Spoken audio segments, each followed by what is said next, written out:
Welcome to the Nerd Party.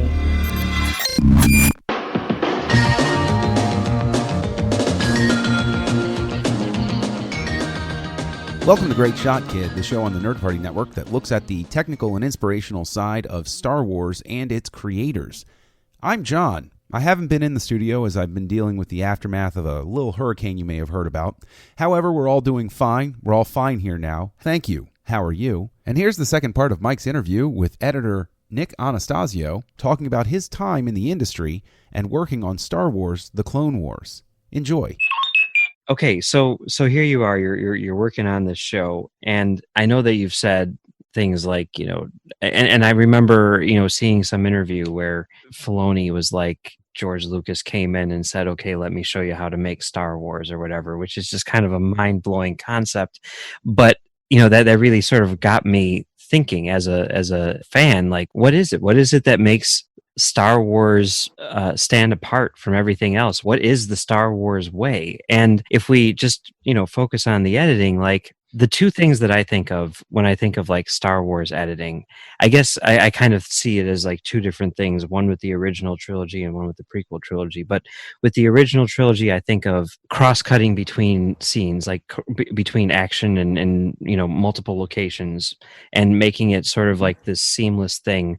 And I mean, you can take that over the span of an entire movie like Empire, or the span of an entire climax like Jedi. But like, that's always kind of like stood out to me as like one of the defining characteristics of Star Wars editing. And for the prequels, I think the thing that I think of more than anything is that layering that we were talking about earlier, and the idea that you can do this almost like three-dimensional editing now, and it doesn't have to be limited to just cutting shots together, but it can be cutting elements within a shot together.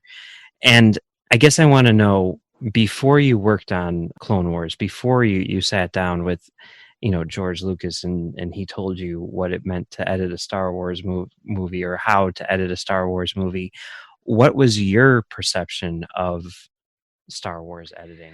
That's a very good question. I think it was probably even well into the time that I was already working at ILM, and actually while I was working even on the first two prequels, it was probably, I would say, much more, I don't want to say basic, but overall an impression of Star Wars editing being about characters, which is not actually, I don't think I was necessarily wrong, but then I got to understand how that comes about. It felt to me like, and this is going to sound corny and cliche, but it was another place where the old Star Wars tagline of "it's about the story first" seemed like it was apparent to me. Like, the story always, and the story as told by the characters when they narrate, when they speak the story to you, felt like it was leading everything.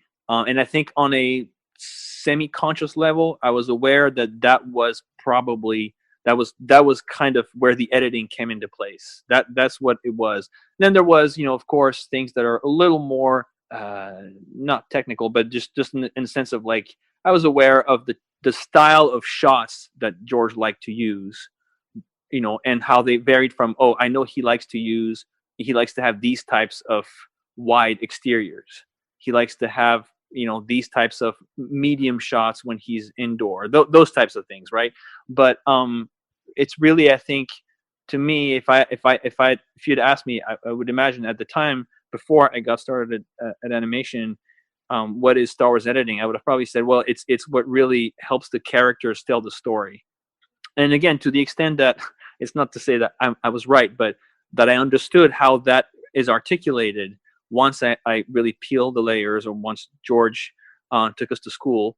There is certain choices you make that are where the editing has to be transparent. It has to be invisible. It has to actually liberate the plot point so that it advances itself without drawing your attention to the framing. And that's the thing. The thing is, the framing, the composition, the cut point are very important, but in the way that they're supposed to remain in the backstage and not make you aware that the story is edited, but be very fluid and propel things forward and communicate. So it's basically, I mean, George, a lot of the things, if I had to put it in a nutshell, that he would teach us in the first year and a half, 2 years, would be boiled down to, guys, you're trying too hard. You're overthinking this. It's and it it needs to be simpler. Shoot it simpler. Compose it simpler. Let this line of dialogue work for you. Don't don't muddy it with a weird camera move or a bizarre cut point. Just help the either the plot point through what is being shown visually or through what is being told. Help that. Don't try to do things that are going to hinder that. That's like really interesting. And I mean, I don't know. I like just hearing that little thing, right, really sort of helps me wrap my head around what I've been watching for the past, 35 years or whatever it is, because he's not showy at all. Like it's, and that's one of the things which I think makes it hard to define what Star Wars editing is, what it is that makes it special, because you look at something like, let's say, a Tarantino movie or whatever, like you feel the cuts in a good way, I mean, like you're supposed to. And those are the types of movies which I tend to gravitate towards, because I don't know, I can see the process, I guess. Whereas with the Star Wars movies and with George Lucas movies in general, like you're saying, it's invisible. And yet I imagine, especially, knowing that Lucas is such a fan of editing, and that's his favorite part of the process, like there's probably a ton of work that goes into making it invisible.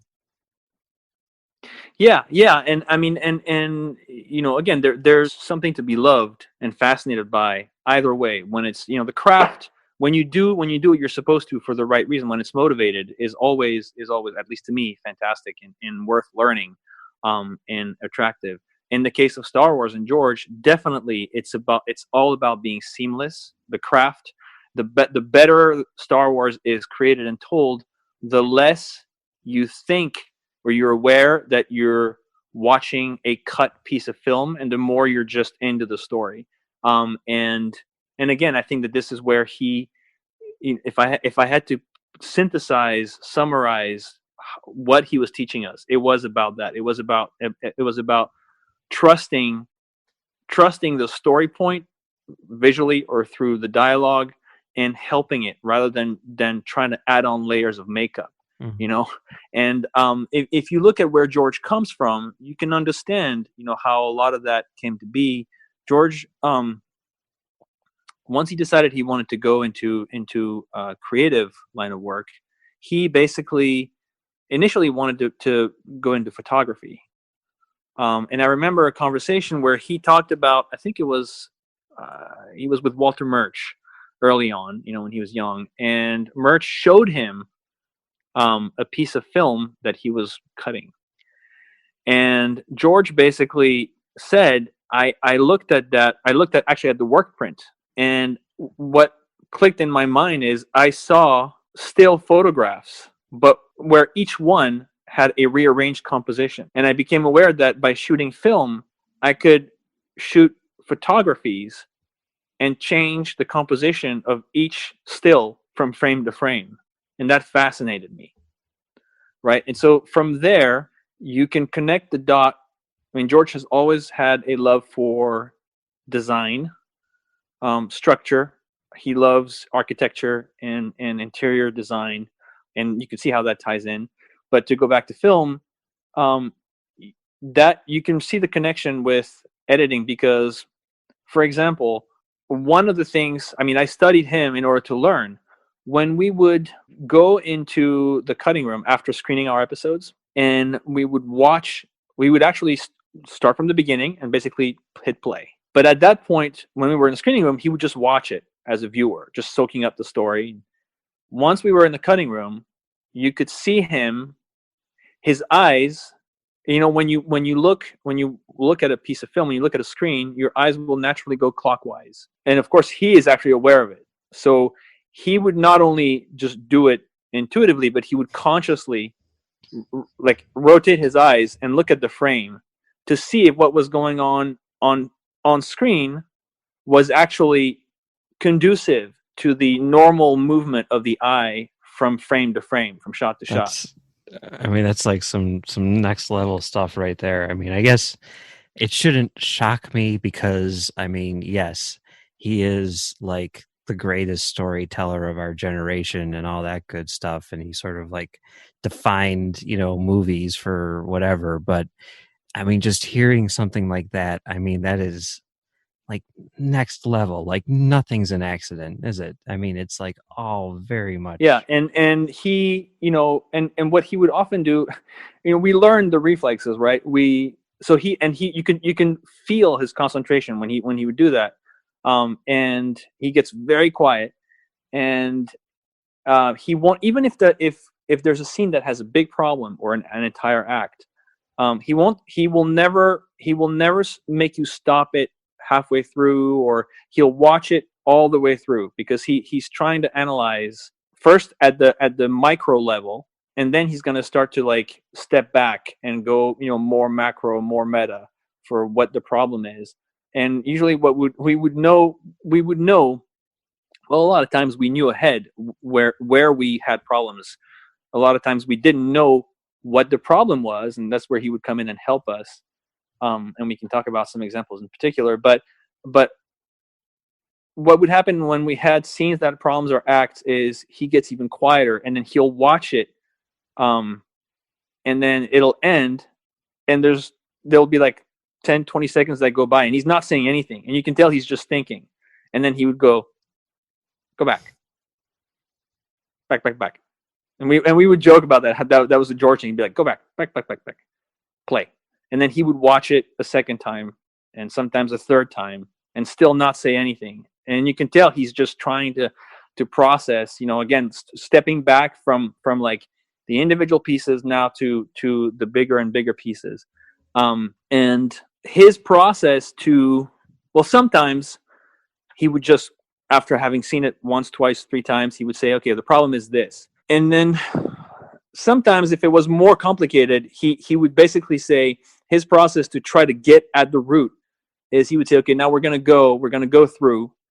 And then as he hits problems, he basically starts to just, at first, he just has you take away the things that don't work. He doesn't care how that's going to break the cut. He doesn't care what kind of gaps, if there's a block of shots where the visual pace of cutting flows well, the dialogue makes sense, he'll leave it.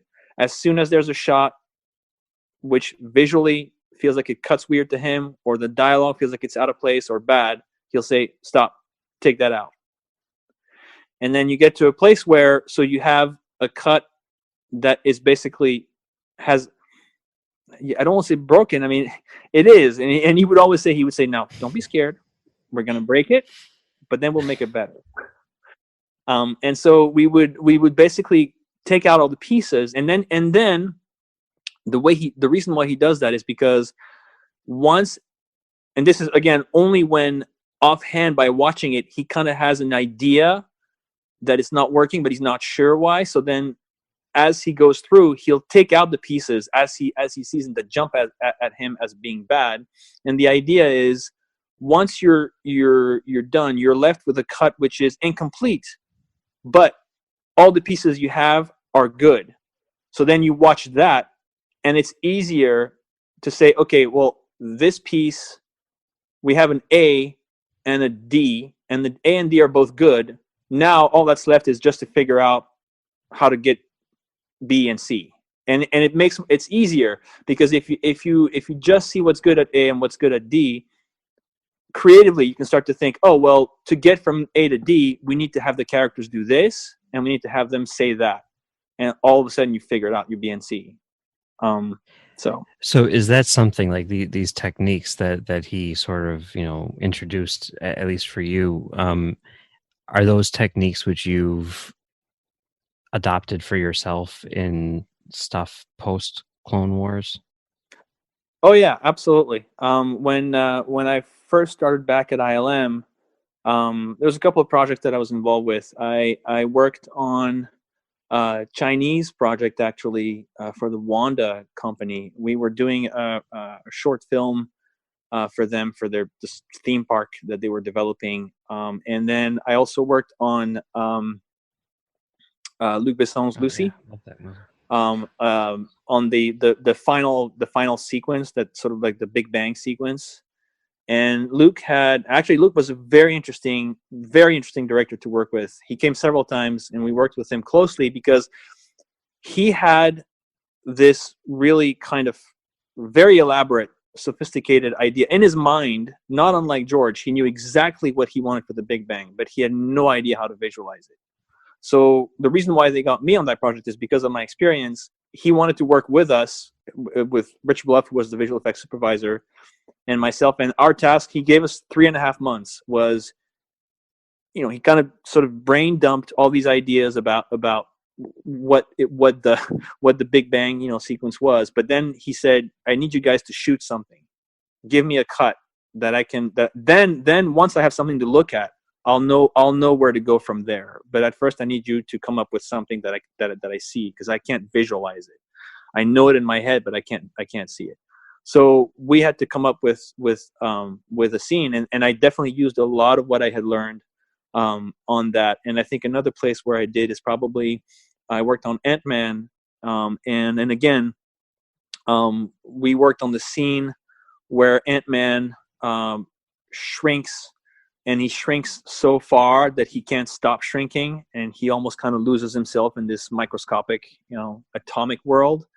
And it's very similar to the Lucy experience, where Marvel kind of knew they knew exactly what the beat was in the script, but they had no idea how that should look visually.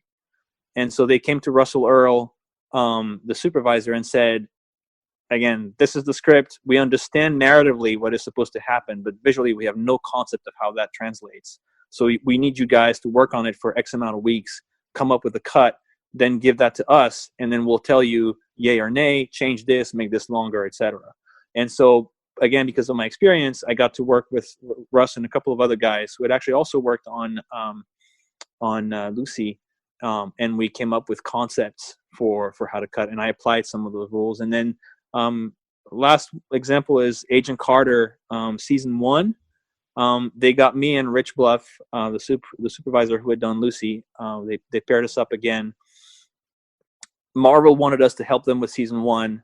It was a very Clone Wars like experience, where they wanted it to feel like it was top-notch quality, but they had 3 months, no time to turn out, and they had never done anything like that. And they said, okay, we need you guys to kind of take the leadership on the look and feel and pace and cutting of the big sequences, our hero sequences, because we don't know how to execute that. We've never done anything like that. So it was a really small team, because we need to be very light on our feet so we could move fast, of like 4 or 5 people. And we would get together. We would kind of do a huddle every morning, at Rich's desk, and kind of say, okay, there's the concept. Rich would go on set and kind of have an idea of what they were shooting, and also have the scripts.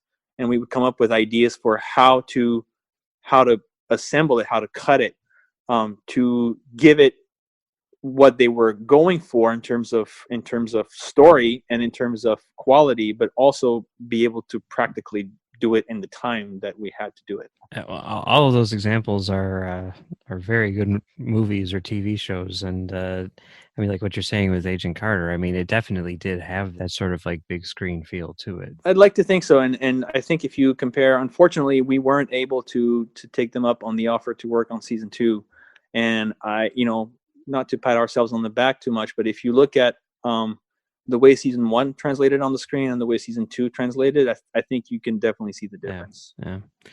So, okay, You gave me a couple of examples of episodes of the Clone Wars, which you wanted to kind of like point out in terms of technique or whatever. So let's just go through them one at a time, and then you can tell Sure. me what we should be looking for.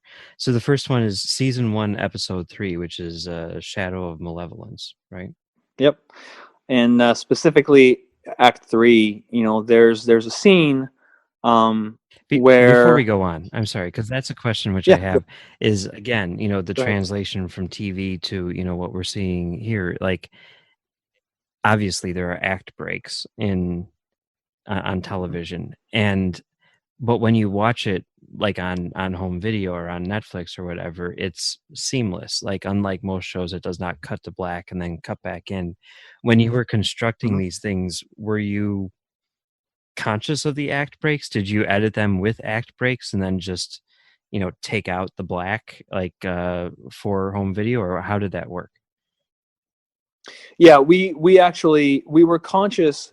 So we basically had a separate timeline for each act. So we that way we knew, you know, that an act started at point A and ended at point B, um, and it was a reminder for us that was it. But at the same time, and that came from Jason, the senior story editor, and Dave. Jason was very particular about making sure the goal, and again, we didn't always succeed, but the goal that we always aimed for was it should work 100% both ways. It should cut and it should feel like a natural conclusion as we come up on the commercial break. So you shouldn't feel like the cut of that last shot is kind of a middle of an action, but at the same time, it should also be able to be edited back to back with the cut from the opening shot of the next act, and that should also feel completely smooth. I think we all agreed on that. Where we came up short a lot of times is, I would say, and that would frustrate Dave so much, the end of our shows, because we tried to jam pack so much feature pacing, so much happening, not action in terms of fast, but so much stuff going on, so much story into our episodes. We often found ourselves in a place where, and we were aware that was happening. We didn't want to do it, but we kept pushing until the point where we would have very little time to end. Yeah. And so if there's ever, I think a source of frustration in terms of editing and pacing in that sense, was kind of where a lot of times we felt like, and now we just have to go to credit. Mm-hmm. And it's over. But it feels like it should have another 30 seconds or another minute, where we kind of just wind things down and slowly pull you out of the story before we get the ta-da. Yeah. One other thing, just in relation to that, not the ending, but the beginning. Each one had that opening narration with the sort of montage and everything. But correct me if I'm wrong, but did they not release episodes, I think, like on StarWars.com or something, where they took off the montage and put on a crawl instead? Am I making that up? Am I misremembering something? It's possible. I mean, if they did, I'm not Okay, aware so of that. that's not But something that you guys were doing then. Okay, all right, no, never mind, no. never mind. And one other question I have before this, because I thought of it when you were talking, and I'm sorry, just one more question before we get. No, it's totally Okay, fine. you mentioned Walter Murch, and he directed an episode Yeah, of the show, yeah, and yeah. as someone who studied editing and film school and all that good stuff, he's written what I think a lot of places use as like the textbook for editing, in schools, and a lot of people consider him on a theoretical level to be like, one of the top editors ever. Mhm. What was it like having him involved with the show, especially as an editor Uh, yourself? he is, first of all, let me say, Walter is a genius. I mean, he literally, and this is not a kind of a paraphrase. He literally is this genius Just level. to For, speak to that, I once went to a seminar that he held at some like cultural convention where he gave a lecture on Bode's laws of spheres and harmonies or something like that. I mean, it's Yeah. anyway. Yeah. But he's not. But it's funny. You know, he walks in a room and he, and I mean that in the best possible way. It almost feels like a James Bond villain just walked in the room. You know, he's got this black turtleneck, and he has this very deep, slow, articulated voice, and then he begins to speak, and you're just kind of just content to listen, right? um the and yeah, he imparted some of his, in terms of editing, just strictly. You know, the most fun, actually, conversations I had with Walter Murch were, he cut when he was directing. He cut with Jason, but we, as editors, we went to lunch a bunch of times, and the most fun conversations I was kind of privy to with him were the ones where he talked about things that had nothing to do with film, even, or let alone editing. But he talked about the way that from the script, from a script, any script, and the type of dialogue and narration, he had written almost like a mathematical formula that allowed him to calculate the total running time that his edit would I be. love that so much.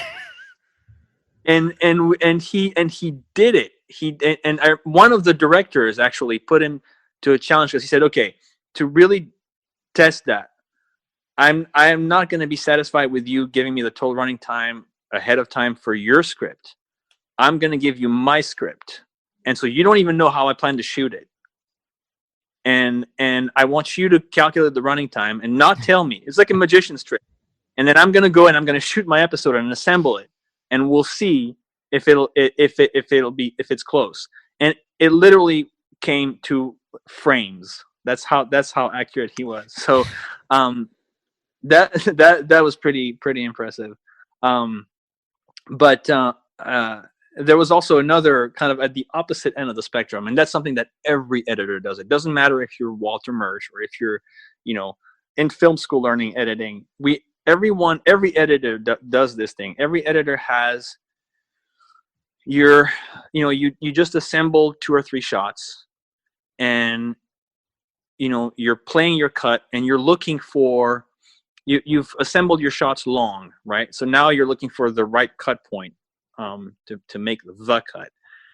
And we all do it where so then you'll do it, and you kind of like, you'll let your finger hover over the button, and then you basically, where you let yourself guide by the instinct of where you would expect, if it was already edited, to cut, and then you'll hit the button on that point. And I don't know why, but every editor has this thing where they feel, they know that they didn't invent that, but they feel like, hey, you know what? At some point I came up with this great idea where I kind of just instinctively feel myself, be led to the cut, and then I cut. And it was really a crack up. The one time we were at lunch, and then Jason and I, are listening to Walter, and then he's like, I developed the Murch method. And Jason is like, oh, really? What's that, Walter? And he's like, and he basically proceeds to describe exactly that, how, I sort of feel the cut where I would normally intuitively cut, and then I just push the button there and edit. And I'm like, oh, really?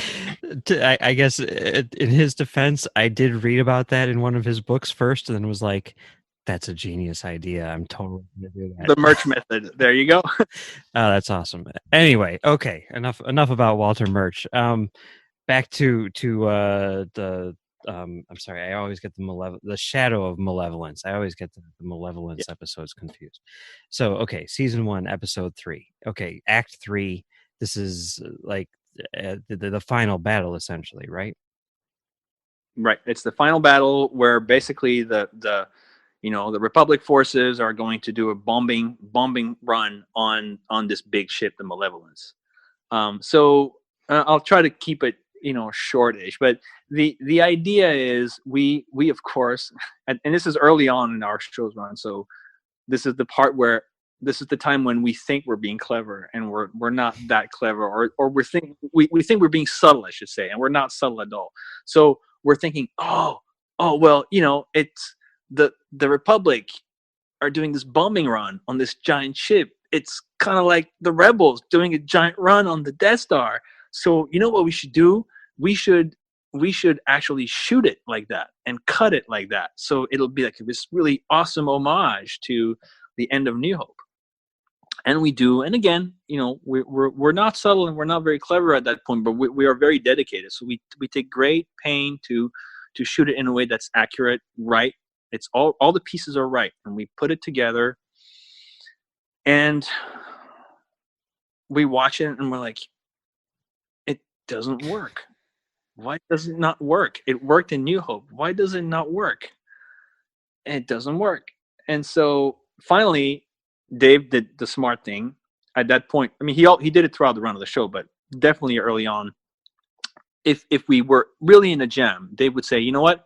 George will know. So we shouldn't be afraid to show him something that's not working. As long as we tell him, George always has, good faith to say, okay, well then let's figure it out together. So let's just wait until he comes in. So we did.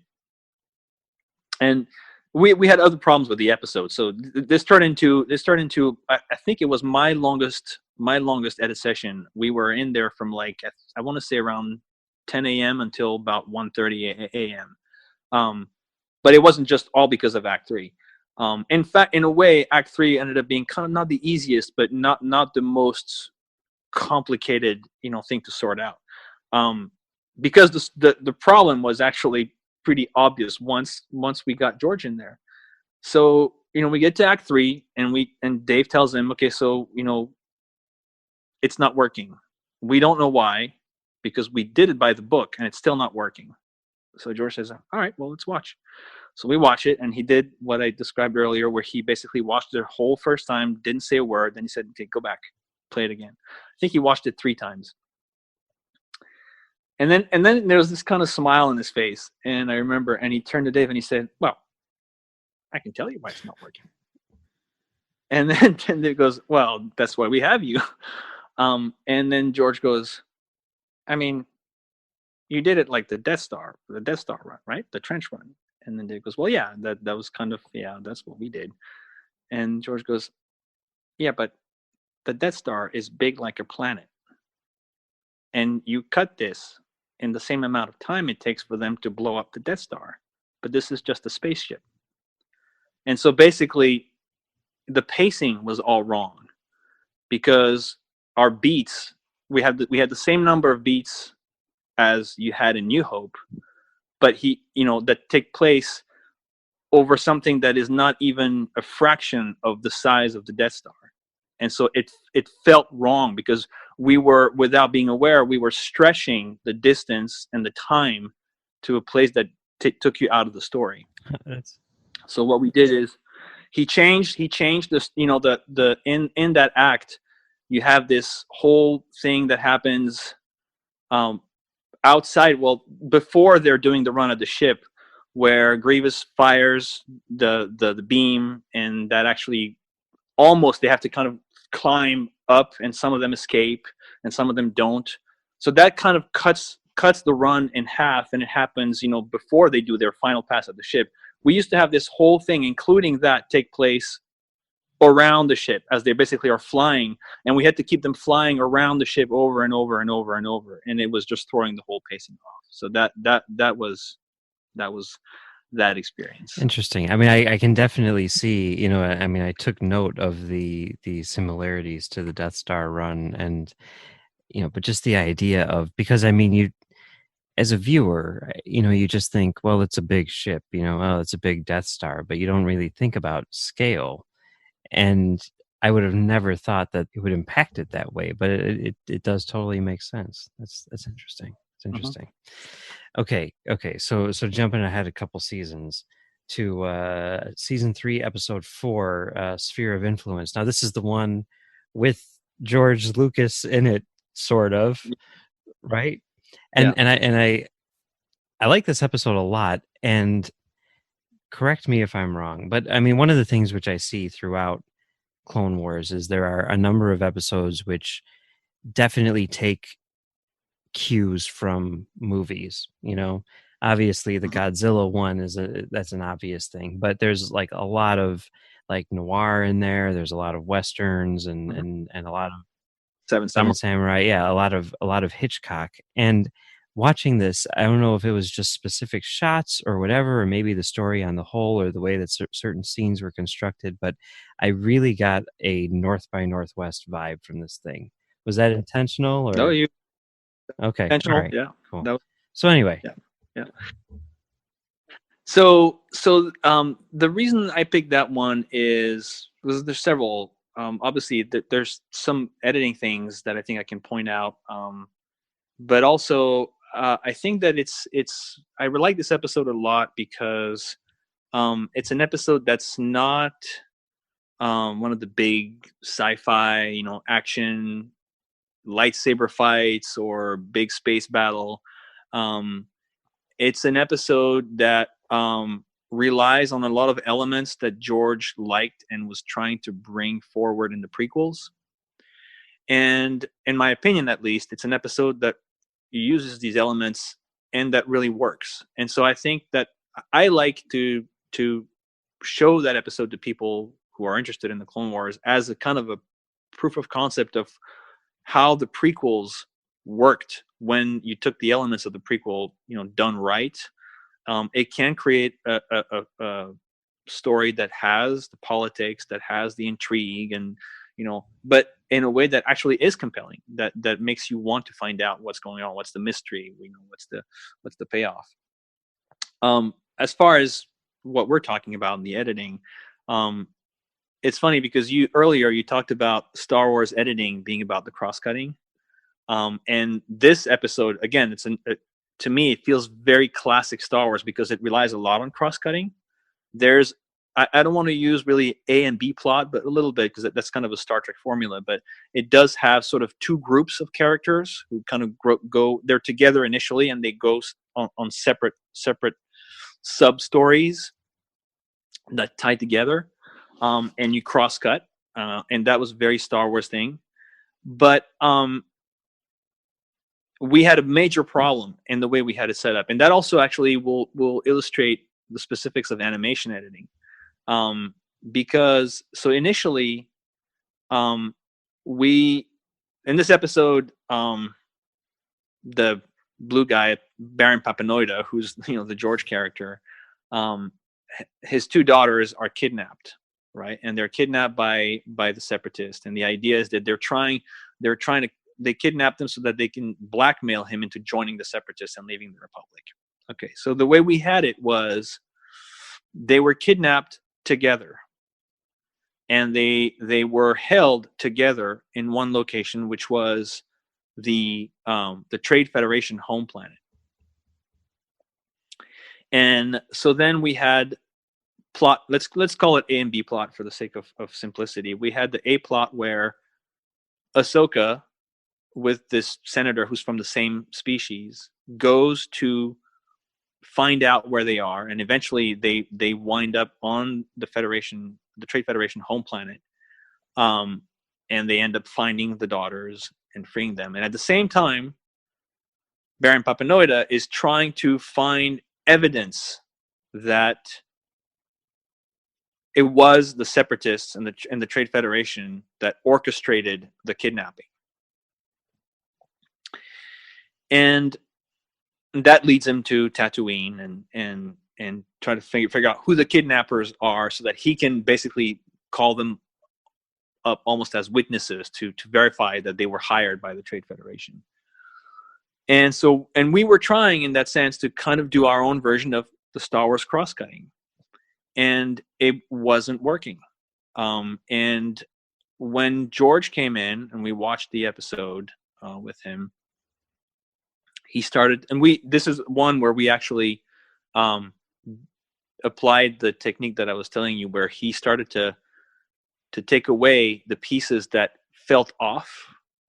And by doing that, what we realized was that really wasn't working was by grouping the two daughters together, we made all the relative, because basically once we took out what didn't work, all we had left was the Ahsoka plot, and the Tatooine stuff was all gone.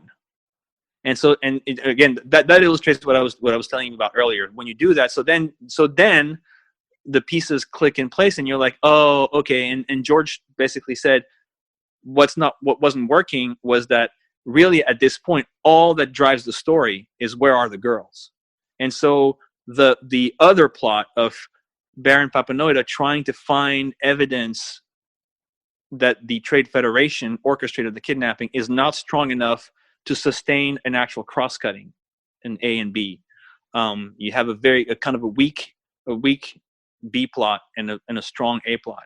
So to correct that, now that we've taken out the pieces, you're like, okay, well, we're going to start to put back the pieces that we can use. And this is something that you can do in animation, definitely a lot easier, more easily than you can do with live action, because the ones that we could plug back in as they were, we did, but then the other ones we would jerry-rig just to indicate that we were going to now change the story so that the girls are separated, and one is taken to Tatooine and the other one goes with the Trade Federation. And that way it gives both of our teams something to do and to get at in a prize. And then another thing that we figured out in taking out the Tatooine part, once we all only had the part with Ahsoka, we realized that just by looking at that, the time that it took for her and the Senator Chuchi to get to the Trade Federation home planet, and the time we had to spend after that showing and explaining how, even though they were in the heart of that place, they weren't just killed or taken captive themselves, was too rocky and took too much screen time. So, which is part of what also threw the balance between that plot and the B plot. So that also motivated then the decision to change the location from being the Trade Federation home planet to a ship controlled by the Trade Federation, which is much closer than their home planet. And then we again put the pieces back, knowing what we wanted at that point. The ones that we could use as they were, we did. And editing goes into that at that point, because we look at the shots we have, and we, again, we are in the realm with animation where you can do that. You can kind of reshoot your movie as you go, but you have to be, and George is definitely conscious of trying to do things smartly and not being wasteful. Just because you can doesn't mean you should. So we at that point, we look at the choice of shots we have, angles we have, and we say, okay, where are the ones that, as much as possible, we can use as they are, or minimize, the amount of changes we're going to have to do around the background, the assets, and so on, to say, well, from the planet we went to the ship. So, and knowing, how editing works helps, because you can say, okay, well, we need this type of shot to go from this cut to that cut. What do we have that will work for the editing, and that also kind of fits the practical bill of minimizing the damage of changing the assets and changing, where we are. So that was kind of what happened on this. So is that a case where you figured it out that you needed to change it? You figured that out like at the story edit, or was that something that you figured out closer to the final? At the story edit, yeah, those types of changes where we're talking about. At that point, I was full story editor, and you are not able. I mean, yeah, you wouldn't be able to, at the point where you do the color, what we call do the color pass. You can't, if something happens where you realize, oh crap, we're in the wrong environment, we need to switch from a planet to a ship, then something went really, really, really drastically wrong. Because to change at that point where everything has already been animated and lit, to change that will be a much bigger deal. So how, I guess this is a two-part question. First part is like, when you have how much of that episode, like, what is it, like 22 minutes long, somewhere around that? Yeah, 22 minutes was our okay. running time. much of that time had to be reanimated after your that cut? Well, so it's not technically animated because we do so the layout cut that pass, the cut gets locked in layout with George at a point where so we have 3D assets of all the characters, of all the objects, but they're very very low resolution, right? And actually to the point where if you talk about the rigging is the term that we use for the skeleton of a 3D object, whether it's a character or anything that gets animated or that's going to get animated. So the rig that is used for those at that level and layout is very primitive. It allows you to do simple things like move the arm, move the head left to right, maybe a little up and down, but it doesn't have any sophisticated animation. And again, the reason is so that if there's a major change that needs to happen, you can do it without the bigger impact of applying that bigger change to something that's been fully animated to a a full rig, which is much more complex and will break in a lot more ways if you have to do a big change. Would this be So like the equivalent of those unfinished episodes that they released online? Okay. yeah, All right. exactly. Yeah, those are basically Yeah. layout. We called them story reels or layout Okay. reels. And so it's not fully animated because you wouldn't be, even before going to rendering, it would be too much of a too big a deal to make that big a change on something that's been animated, even if it hasn't been rendered yet. But I would say that on an episode like this one, and they weren't all that significant in terms of the changes, but on an episode like this one, it probably warranted a 45% reshoot of the episode at that layout kind of blocking stage. So, okay, I guess this um, would be the second half of that question would be how much longer in terms of time does it take to create that episode when you need to make a change like that?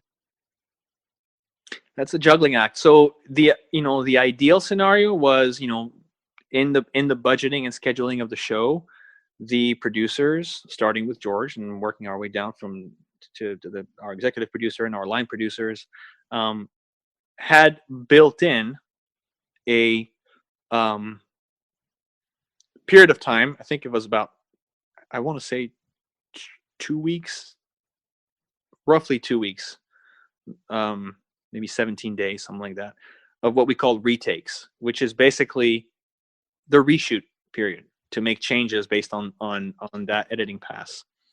Now, again, the idea is everyone is supposed to work with that in mind. So to try as much as possible to create something which won't require obviously to go over that. And even it's our mandate when we are assembling the show to, again, that's why Dave would drive really how important it was to try to get it right for George, because it's not, you can't just get away with saying, well, let's just do kind of a half-ass thing and kind of get the point and we'll go from there. No, it has to be, we to a degree have to keep moving forward. Now, of course, sometimes we had situations both in at that point and sometimes in final lighting, especially as we got better and better at doing the show, where George would be like, it's perfect, we're good, move forward. And then those are banked, because then that 2 weeks is bonus, and you use it, because then there's going to be the other times where you watch it and then George says, well, we're going to have work to do. And right away that then we're going to be over the 2 weeks. And they always tried and did a good job at squeezing it in so it would be as close as possible. We would never run such an amount of over, like go from 2 weeks of retakes to a month. It would never happen. So we would try to squeeze it in. So because of that, were there ever cases where the episodes were produced or at the very least like finished like out of order?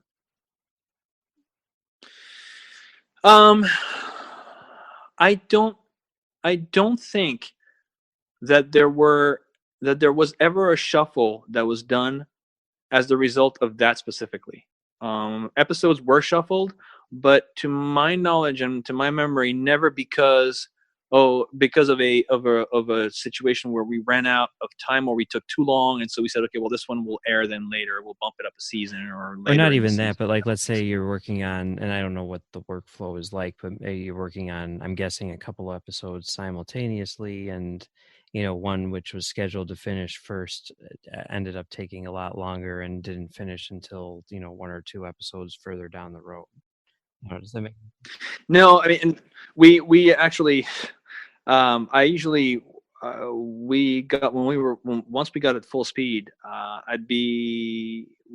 Jason and I would each be working on about 7 episodes at a time, um, and but we never, there was never a case when one that was supposed to finish earlier ended up being pushed down and then was swapped with another one. We always, everyone was very conscious. I mean, because we were in a way in a pocket, in a bubble that many TV shows are not, because George was our shield, and he always said we have to do it right first. But at the same time, we were still doing a TV show, and especially once we got a network, we had a schedule to keep. And I think, and again, that's sort of outside of my purview. I think that was the production side, but they committed to specific episodes and a lineup very early on, which meant that it's a little bit like the studio kind of announcing a release, although these days I guess release dates change back and forth. But anyway, that's another story. But when the studios commit to kind of a release date and everyone waits for the movie to come out that date, then you're kind of, that's it. You have to deliver. So we stuck to our order throughout. Now, there's another thing. One last thing I want to point out about this episode, which I think is pretty cool. Before we move on, if you look at, it's not the last scene, but it's towards the end of the episode. It's on Tatooine. It's the scene where, in Mos Eisley, Papanoida and his son go in the cantina with Greedo, who they're kind of holding hostage at that point, and they're trying to see if they can use Greedo to get Papanoida's daughter without a confrontation, which almost works, but then there's a shootout, kind of an OK Corral moment in the cantina. So, to give you an example of what I was talking about, this very fluid, very organic, creative mastering that George has of composition, which he taught us, and by that point we were getting it for sure.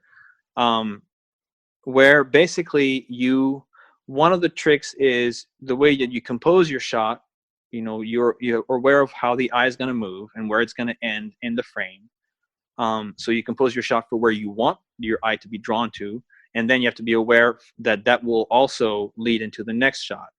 And so be aware, make sure that cuts well with where you want your eye to be drawn in the next cut, and so on and so forth. So an exercise you can do, and you have to watch it kind of either on your phone or your tablet, something small enough that you can see the whole frame and kind of have your finger, in front of it, without being like in the middle of a big screen.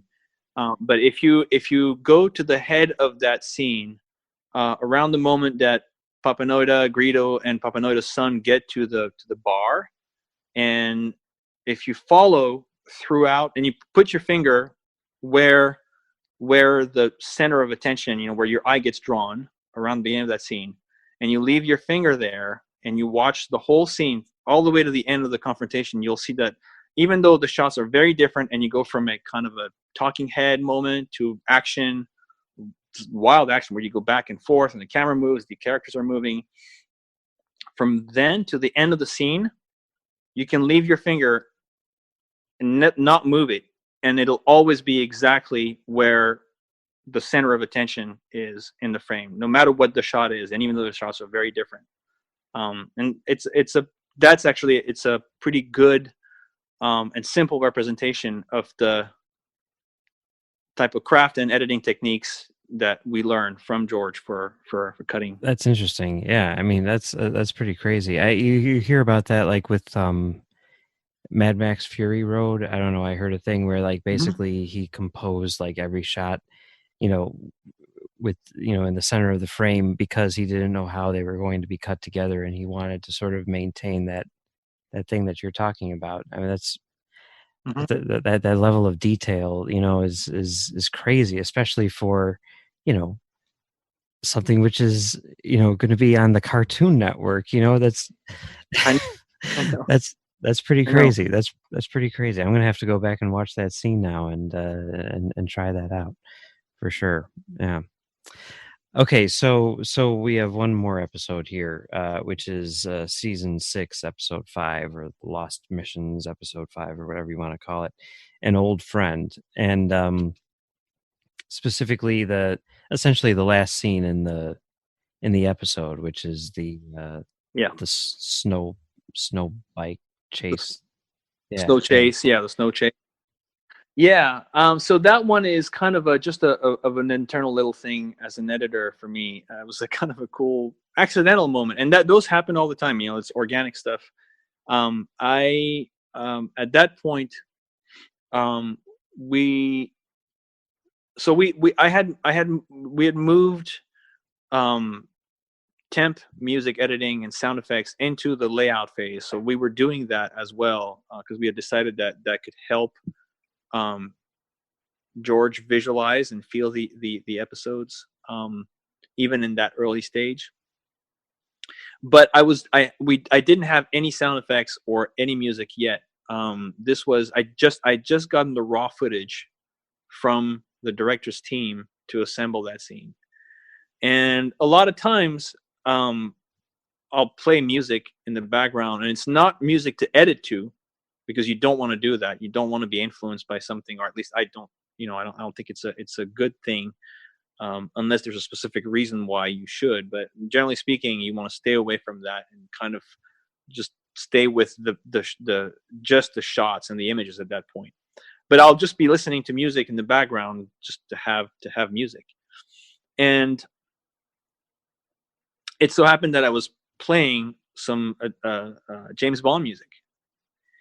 And as I was starting to put it together, the opening track from Quantum of Solace, which I think is called Time to Get Out or something like that, started to play.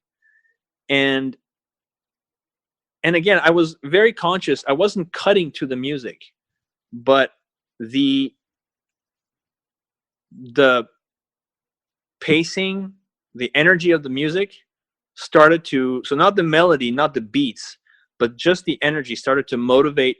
It kind of got me in this particular groove, which at the time I was completely not conscious of what I was aware that the music was sort of like creating this impulse or something. I was getting onto something about the way that I wanted to cut it, but not aware of what I was doing exactly. So I put that track in the loop because I felt like I was getting in a really nice groove, and kind of getting ideas for where I wanted to go intuitively without thinking about it. So I said, okay, just follow that and do it. And I think I worked for maybe 2.5 hours and assembled the scene together. And then two things happened, which are again, it to me it's interesting because it shows how organic the process is also. One, I watched it assembled without any sound. I stopped the music and I just watched it. I even turned off the dialogue, the scratch dialogue track that we had, and watched it because I wanted to see how it cut. I wanted to make sure that I hadn't been influenced by the music in the way that made it not work or did something weird.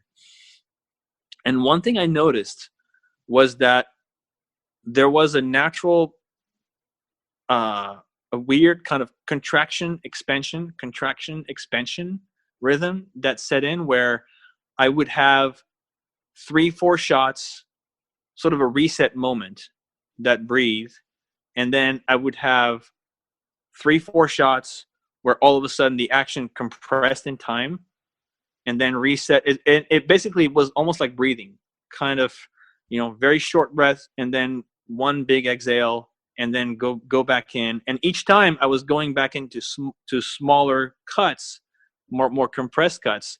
They were getting shorter than the previous one, and that was kind of this pattern that had set in without me consciously trying to do it, which I thought was really fascinating. And then I actually played, and that was the thing that really tripped me out. I went back to the beginning, and I mean, I was just playing the music on iTunes on my other computer. So I literally just reached over and then hit play on iTunes and hit play on the Avid, and then watched the scene with the track. And even though I had listened to the track in a loop for 2.5 hours, so not at all in sync with what I was cutting, it played almost beat for beat to the track. Wow. And it was weird. It was so weird because I never did that kind of stuff. That I called the director down, and I was like, "Dude, I just finished." It was Brian Killen McConnell, such an awesome director to work with, and I was like, "Check this out." So I did it again, and he was like, "Did you cut it to the music?" I said, "No, I didn't. I had it in the background on a loop, but I didn't have it in the Avid or anything." And he was like, "That's so weird." And so he's like, "Man, that's so trippy. That's so cool." And he left, and he comes back 20 minutes later, and he's like, "Do you mind if I bring the team so we can watch it, because it's so trippy? I just want them to show it to see it." And I said, "No, that's fine." So he did, and then he left again, and then came back another half hour later with Dave, and was like, "Okay, do it again, play it again for Dave." And it was just kind of a funny process of discovery for how different parts of the medium interact to create the finished piece. That's cool. That's cool. I mean, it is a very well cut together piece for sure. You know, I mean, it totally works as, you know, an action sequence, as a chase sequence. It's really, really cool. Yeah, and it's very, it's very short. It's funny because, like, I think it's probably the same for a lot of creative processes. In the moment, it felt to me like I was creating this like half-hour epic, action thing, right? And then you watch it, and it's just like a couple of minutes, and then you're done. Yeah, no, I mean, that's definitely how it works. I mean, anytime that I've edited, you know, movies or whatever, you spend like 8 hours on it, and then you're like, I finished, I did the whole thing, and then it's like 5 minutes long. You're like, oh, cool. Yep. Yeah. Oh, that's really, really cool. Okay, one more question that I have for you. You know, I mean, everyone always talks about how, you know, George Lucas is an editor at heart and all that stuff. And I'm just curious, like, will he ever just sit down at the Avid himself and start typing away, or is it the type of thing where he's always sitting over someone's shoulder? I mean, I don't know. I mean, I don't know if you even know this, but maybe when he's just, you know, working on his whatever at home or whatever, does he just mess around with the Avid, or is it the type of thing? Not No knowledge. Okay. No, I think, and you know, I couldn't tell you, you know, for certain, but I think that he really, I think he, at this point, or when I was working with him, it really helped him to be able to have the step back, you know, being able to watch and be conscious of the editing, but at a more abstract level, where it doesn't involve the how am I going to do that step. It's just he knows what needs to be done, and it's up to me or Jason or whoever is cutting to figure out how to do that. And I think it's also there is a part of George, not related to his age, because I think 30 years ago was probably the same, just from his generation, where he comes from as a filmmaker, and actually the generation that inspired him as a filmmaker.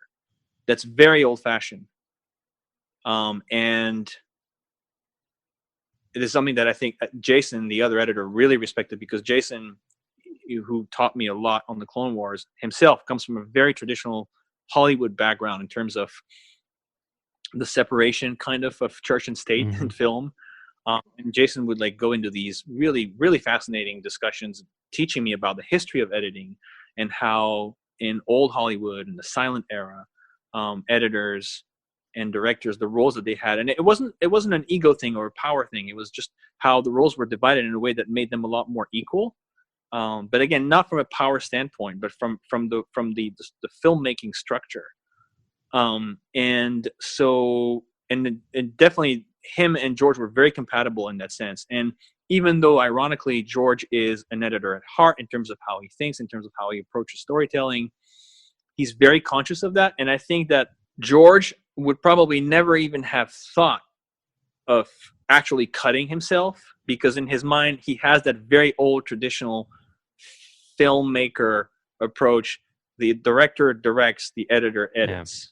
We each bring our part of the craft, and my job is to figure out how to do what you want, and that's it. And then that was it. But then he did it a second time. The second time I was there, or actually I was in the next room, but I heard I heard the screams, and basically, that's when Jason lost it. And George would have had the same approach from his standpoint, saying, I'm not going to step in. It's not my job to edit. It's your job. And I think even though, again, he thinks like an editor, but he's been a director and a producer for so long that I think that he would not think to do that. Well, I know I've kept you for much longer than I intended, and I apologize for that. But just so much interesting info and everything like that. I really appreciate you taking the time to talk to me, because it's super fascinating, and I feel like I've learned a lot more about the process than I knew just an hour ago or whatever. So thank you very, very much. Thank you for having me on to talk about it. It's always fun to share. Yeah, no, it's great. Yeah, and I mean, of course, anytime you want to come back, you're always welcome.